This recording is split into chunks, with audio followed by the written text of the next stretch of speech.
You wake up and for a moment, nothing feels wrong. But then the silence settles in, and you remember, you're still lost. Not because you've done everything wrong, not because you're broken, but because, somehow, your life has drifted too far from who you actually are, and the world keeps moving. People post their wins, their new chapters, their morning routines, and you're stuck in a loop of mental fog, fake smiles, quiet panic, trying to convince yourself that this is just a phase, while a deeper part of you whispers, "This isn't it. This isn't me." That's not a flaw in your personality. It's not a symptom of laziness or failure. According to neuroscientist Andrew Huberman, when the brain senses misalignment between your internal compass and your external direction, it starts to send signals of confusion, fatigue, and emotional numbness, not to punish you, but to wake you up. And the longer you ignore that signal, the louder the silence becomes. You're not lost because you don't have a plan. You're lost because the plan you followed wasn't yours. You studied what they told you to. You dated who made sense. You followed rules that looked like success. But somewhere along the way, your authentic self got buried under layers of survival. And now, your nervous system is tired of pretending. Psychologist Carl Rogers once said, "The curious paradox is that when I accept myself just as I am, then I can change. But how do you even begin to accept yourself when you feel so disconnected you can't even remember who that is?" This video isn't about hacks or quick fixes. It's not here to sell you a dream life. It's a mirror, held gently in front of you, so you can see, maybe for the first time in years, that feeling lost is not your enemy. It's your invitation. Because beneath your exhaustion, beneath the anxiety and the self-doubt, there's a compass, still beating, still waiting. This isn't about finding a brand new path. It's about remembering the one that was always yours. And that starts now. There's a moment that happens most mornings. Quiet, unspoken. The apartment is still. The sun hasn't fully risen. The coffee machine hums in the background. You check your phone before your feet even hit the floor. 57 notifications. 3 missed emails. 1 group chat already arguing about something meaningless. And just like that, the day starts. But you don't. You're moving, replying, performing. But something inside you stays frozen. Like your mind left the building, but your body didn't get the memo. In a small apartment in Austin, this is how most days begin. The blinds are half open, letting in a line of soft gold across the kitchen floor. There's a candle on the table, long since burned out, and a planner sitting untouched beneath a folded sweater. The woman living here, 29 years old, marketing professional, high-functioning in every possible way, walks barefoot across the cold tile, pours her second coffee, and stares at the to-do list she made 3 weeks ago, but hasn't touched. She's not depressed in the clinical sense. She still shows up to meetings, still posts a brunch photo once a week, still laughs when people tell jokes, but inside, she's somewhere else. She scrolls through Instagram reels on autopilot, not because they're interesting, but because silence feels worse. Because in the stillness, a question keeps echoing louder. How did I end up here? Not in this apartment, not in this job, but in this version of herself that feels so far from who she used to be. According to neuroscientist Andrew Huberman, chronic mental overstimulation and emotional disconnection suppress your brain's default mode network, the very system responsible for self-awareness and personal meaning. So it's not just that she's distracted, it's that the part of her brain that remembers who she is has been overwhelmed and shut down. Carl Rogers would call this a classic case of incongruence, when your outer life no longer reflects your inner truth, and the body begins to whisper it, in low motivation, in foggy thoughts, in that ache of being physically present but emotionally gone. But that whisper, it isn't weakness, it's a signal. It's the psyche gently tapping on the door saying, this life doesn't fit you anymore. This isn't about blaming the algorithm or work or society. It's about seeing the moment you stopped checking in with yourself, not all at once, but slowly, in skipped conversations, in silent, I'm fines, in goals you set just to prove you're not falling behind. You didn't wake up lost. You drifted there, but drifting is reversible, and all it takes to start the way back is a pause, a breath, a willingness to ask what the noise has helped you forget. Because underneath the habits, underneath the roles and responsibilities, there's a version of you still waiting to be heard. Not new, just remembered. It's easy to believe that if you're functioning, you're fine. You're working. You're replying to messages. You're showing up where you're supposed to. But there's a difference between showing up and being there, because you can meet every deadline and still feel like something vital is slipping away. Imagine this. A man sits at a conference room table surrounded by colleagues. He nods at the right moments, contributes when asked. To everyone else, he's focused, reliable, in control. But inside, he's somewhere else entirely. His mind drifts to a version of himself he barely remembers, someone who used to feel excitement, someone who once dreamed of something more than back-to-back Zoom calls and optimizing spreadsheets. But now, it's just routines, rehearsed answers, a carefully curated life that looks like success, but feels like disappearance. He's not falling apart, he's fading. This is what psychologists call emotional disconnection. Not dramatic breakdowns, not public meltdowns, but a slow erosion of your inner world. You stop asking big questions, because even small ones feel too heavy. You don't cry, you don't scream, you just stop caring. Andrew Huberman describes this as a chronic downregulation of the limbic system, the emotional core of your brain. When your life becomes one long act of managing expectations and silencing discomfort, your nervous system adapts. It learns to protect you by numbing you. And while that helps you function, it also makes you forget what aliveness feels like. Carl Rogers would say this person is living in conditional self-regard. Their worth is based entirely on how well they perform, how much they please, how little they disturb the waters around them. But here's the danger. When you get too good at performing what others expect, you start to lose access to what you expect, what you need, what you feel. And eventually you start to believe that emptiness is just life. But let me tell you the truth. That dull ache, that quiet sense that something's off, that's not failure. That's awareness. The beginning of waking up. Because only people who are still alive inside can feel the weight of their own disconnection. If you feel it, it means you haven't disappeared. Not fully. Not yet. And that matters more than you know. So don't dismiss it. Don't numb it. Don't rush to cover it up with busyness or goals. Just listen. It's not the voice of weakness. It's the echo of who you were before you forgot. It doesn't happen during a breakdown. It happens in a pause. You're driving, music playing, a red light ahead, and out of nowhere, it hits you. A single thought that lands in your chest like a brick dropped in still water. I can't keep doing this. You don't know what this even is. The job, the way you've been living, the way you've been pretending. It's not always clear. It's not always dramatic. Sometimes it's just a feeling, the kind you can't shake off this time. This is the moment where silence shifts from protective to suffocating. Because for so long you used distractions to survive. You avoided discomfort by staying busy. You buried the questions beneath obligations, performance, perfectionism. But now, the silence isn't peaceful. It's heavy, crowded, demanding. And you can't unknow what you now feel. Take Eli, 34, 2 kids, suburban home, steady income. He's always been the stable one, the rock of the family, the dependable husband, the hard worker. But for weeks now, he's been waking up before his alarm, not refreshed, but restless, lying in bed, staring at the ceiling, heart not racing, but aching.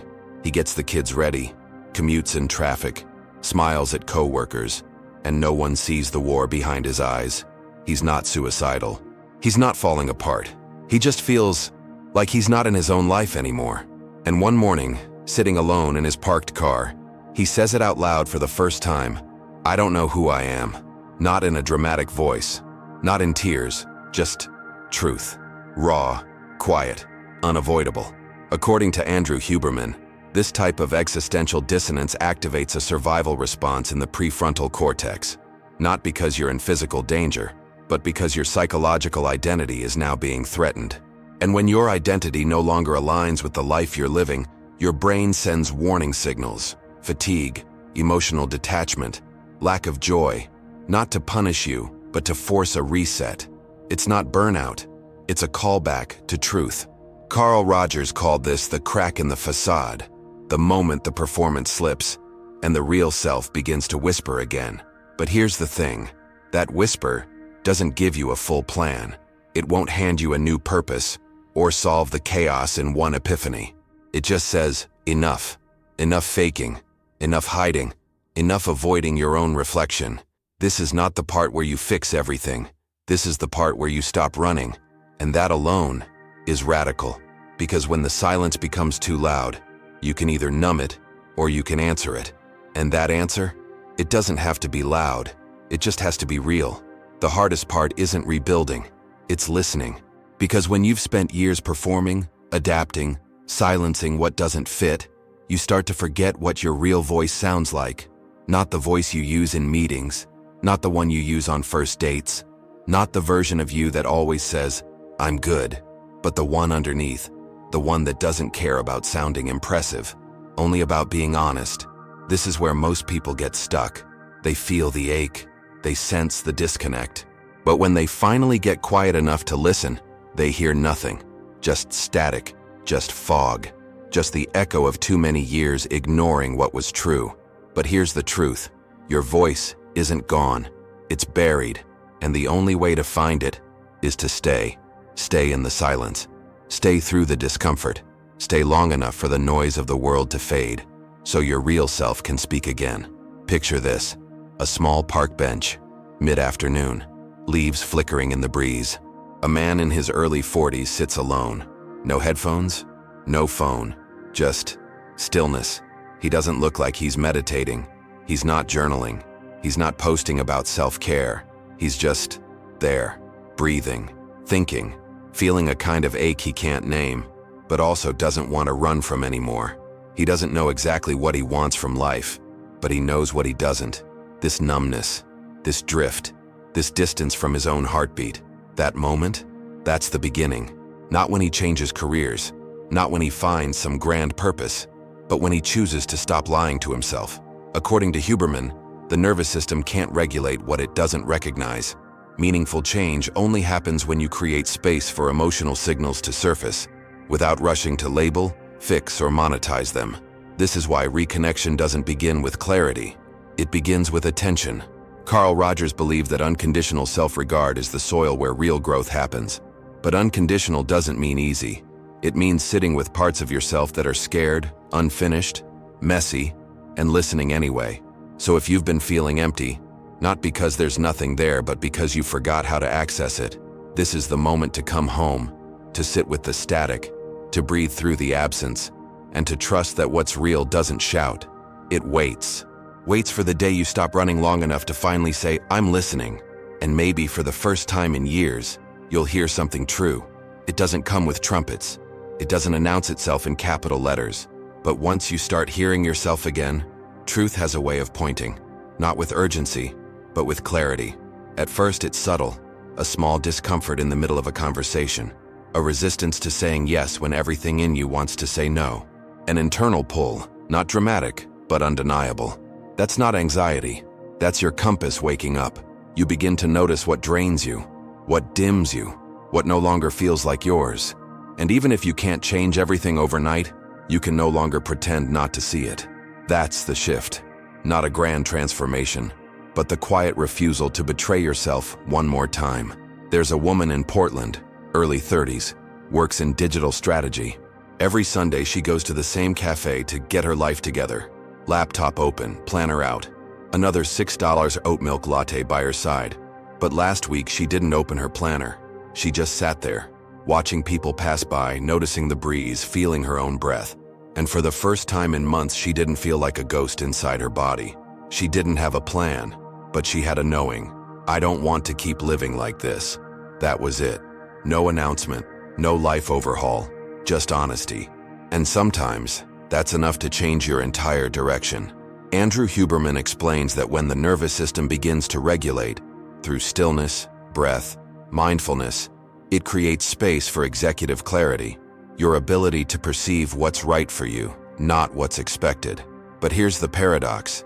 That clarity often shows up in moments that look unproductive, when you're not grinding, when you're not planning, when you're simply present. And that's when the real insights come, not from forcing, but from feeling. Carl Rogers called this process organismic valuing, the body and psyche moving toward what feels authentic, not what earns applause. And the more you listen, the the more your life begins to reshape itself, gently, organically, from the inside out. You might still go to the same job, still drive the same route, still answer the same emails, but something inside is different now. You're not moving from obligation, you're moving from alignment. And that shift, however small, is everything. Because when you start living in truth, even the smallest step feels like home. And suddenly, you don't need a perfect path. You just need the next honest step. One that doesn't make sense to everyone, but finally makes sense to you. There's a moment on every path back to yourself where something breaks. Not violently, not loudly, but undeniably. You wake up and realize you've outgrown a life that once fit you perfectly. And the grief hits harder than you expected. Not because you miss who you were, but because you realize how long you stayed in places that never truly held you. This is the part no one talks about. The loneliness of choosing yourself. Because alignment doesn't just give you clarity, it also gives you a mirror. And in that reflection, you start to see everything you built on survival, performance, and silent compromise. The job that was good enough. The relationship that looked fine on paper. The friendships built on versions of you that no longer exist.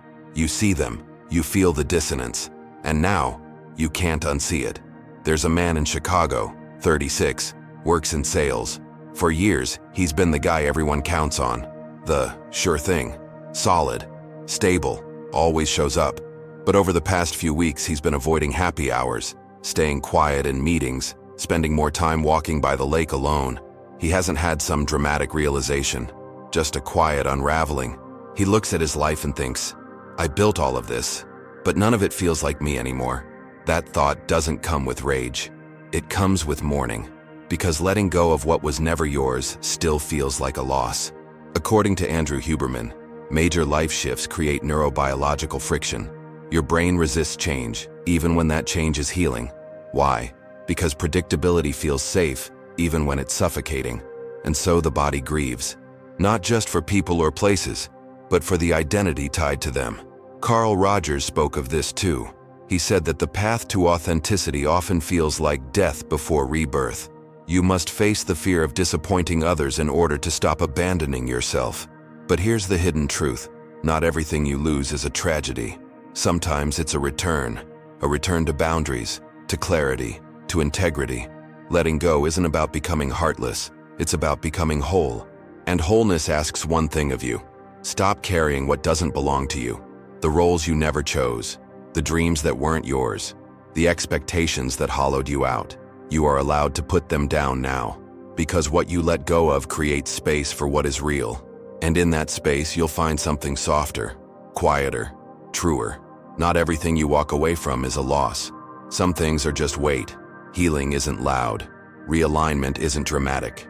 And becoming yourself again doesn't always look like a revolution. Sometimes it just looks like this. Saying no when it's easier to say yes. Not explaining yourself when someone doesn't understand your boundaries. Choosing rest before your body forces it on you. Pausing before the automatic scroll. Walking, not to burn calories, but to come back to your breath. Tiny decisions, but they build something massive. Coherence. And for the first time in a long time, your life starts to sound like you again. There's a woman in Philadelphia, 41, nurse, mother of 2. Most of her life has been spent taking care of others. Patients, family, friends. She's the strong one, the reliable one. But lately, she's been carving out 15 minutes a day, just for herself. No agenda, no multitasking, just a chair on the back porch, a journal, and the quiet hum of the city around her. Some days, she writes. Other days she stares at the sky, and once she caught herself smiling, for no reason at all. Not because her life suddenly became easy, but because she no longer felt like a stranger inside it. That smile wasn't an outcome. It was evidence of return, of reconnection, of becoming someone she actually recognizes. Andrew Huberman explains that small, repeated acts of alignment literally rewire your brain, activating circuits tied to agency, presence, and long-term emotional regulation. The nervous system begins to associate safety not with control, but with truth. And Carl Rogers would say this is the moment when self-concept and experience begin to match, When your actions no longer contradict your essence. You don't need to change the world. You just need to stop betraying yourself in the small things. Because those small things, that's where the real self lives. You don't have to perform healing. You don't have to be perfect at growth. You just have to be honest with what your body knows is true, even if your mind still doubts, even if the people around you don't get it, even if it feels awkward at first. This is the version of healing no one claps for. No viral post, no motivational speech, but it's the one that matters most, the one that lasts. Because when your inner world and outer life stop arguing, everything softens. You stop looking for escape. You stop chasing reinvention. You simply inhabit yourself. And in that inhabiting, you realize you don't need to become someone new. You just need to come back to someone you once were, before the noise, before the pressure, before the forgetting, someone worth recognizing. We spend so much of our lives looking for something, a path, a purpose, a reason. But what if you were never meant to find anything out there? What if this whole time you were just trying to remember? Not some higher calling, not some grand destiny, just yourself, the you before the pressure, before the performance, before the silence became louder than your own name. You weren't lost. You were buried, under expectations, under timelines, under versions of success that never fit your soul. And the ache you've been feeling, that quiet, constant tug, it wasn't confusion. It was memory. It was your life trying to pull you back home. There's a man in New Mexico, late 30s, divorced, just started therapy. He used to think healing meant fixing himself. He read the books, tried the routines, took the supplements, but nothing ever landed. Until one day his therapist asked him a question that stopped everything. When did you stop trusting your own voice? And he didn't know the answer, but he felt it.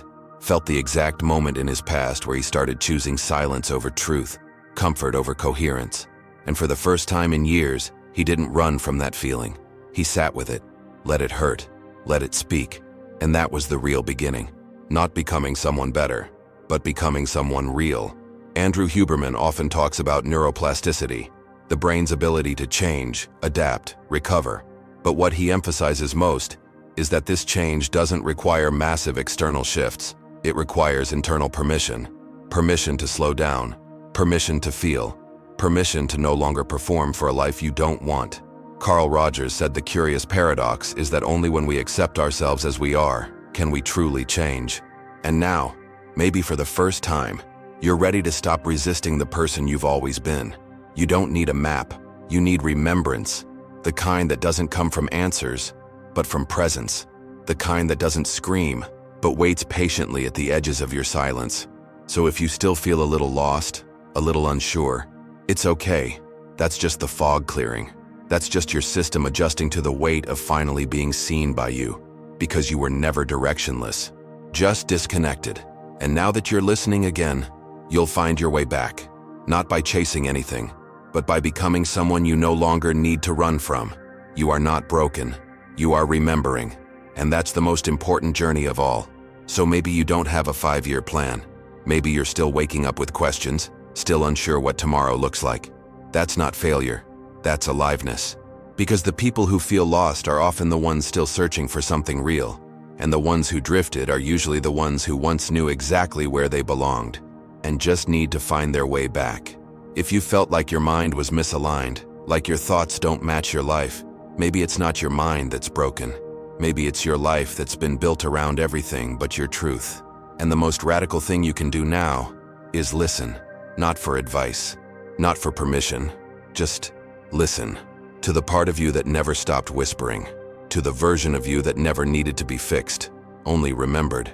If this video resonated, don't just scroll away like nothing happened. Subscribe to stay in this space of honesty, awareness, and quiet realignment.